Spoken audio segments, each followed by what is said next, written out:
നമസ്കാരം. ഞാനൊരു വീട് വെക്കാൻ തുടങ്ങിയ സമയത്ത് ഞങ്ങളുടെ ബന്ധുക്കളിൽ ചില ആൾക്കാരൊക്കെ എൻ്റെ പേരൻസിനോട് പറഞ്ഞു, എന്തിനാ നിങ്ങൾ അവൻ്റെ പേരിൽ വസ്തു മേടിക്കാൻ ശ്രമിക്കുന്നത്? കാരണം ഞാൻ വസ്തു മേടിച്ച സമയത്തൊക്കെ കുറച്ച് പൈസയൊക്കെ എൻ്റെ ഫാദർ തന്നു. അപ്പം എന്തിനാ നിങ്ങൾ അവൻ്റെ പേരിൽ മേടിക്കാൻ ശ്രമിക്കുന്നത്? നിങ്ങളുടെ പേരിൽ മേടിക്കരുതോ, ഇന്നത്തെ കാലമല്ലേ എന്നൊക്കെ.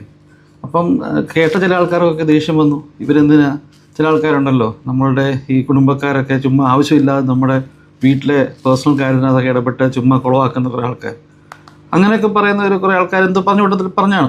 എനിവേ, ഞാനതിനെ വലിയ കാര്യമാക്കിയൊന്നും എടുക്കുന്നില്ല. കാരണം ഇന്ന് അങ്ങനത്തെ കുറേ കാര്യങ്ങളൊക്കെ നടക്കുന്നുണ്ട്. ഇന്നല്ല, പണ്ടുമുണ്ട്. കുറേ വർഷങ്ങൾക്ക് മുന്നേ നടന്ന സംഭവമാണ്. നോർത്ത് ഇന്ത്യ ഏരിയയിലുള്ള ഒരു ഫാമിലിയിൽ ഒരു ഒറ്റ മകനേ ഉള്ളൂ. ഫാദർ ജോലി ചെയ്യുന്നുണ്ട്, മദറും ജോലി ചെയ്യുന്നുണ്ട്. അവർ റിട്ടയർഡായി നിൽക്കുകയാണ്. അവർ ബോംബെയിൽ നിന്ന് വേറൊരു സ്റ്റേറ്റിലെ വേറെ സ്ഥലത്തേക്ക് അവർ മൈഗ്രേറ്റ് ചെയ്ത് പോവുകയാണ്. കാരണം മകൻ്റെ ജോലി സ്ഥലത്തിനടുത്താണ് ആ ഒരു ഫ്ലാറ്റ് മേടിക്കാമെന്ന് എഴുതിയിട്ട് അവരങ്ങോട്ട് മൈഗ്രേറ്റ് ചെയ്ത് പോവാണ്.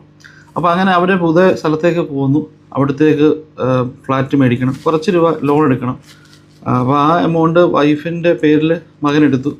ബാക്കിയുള്ള എമൗണ്ട് ഈ എക്സിസ്റ്റിംഗ് ആയിട്ടുള്ള ബോംബെയിലുള്ള വീട് വിറ്റ്, അത് അപ്പൻ മേടിച്ച വീടാണ്, അത് വീട് വിറ്റ് ആ മുഴുവൻ പൈസയും അതിലേക്ക് ഇൻവെസ്റ്റ് ചെയ്തു. കാരണം അപ്പൻ്റെ റിട്ടയർമെൻറ്റ് കിട്ടിയ പൈസ എല്ലാം ഈ വീടിന് ഇൻവെസ്റ്റ് ചെയ്തതാണ്.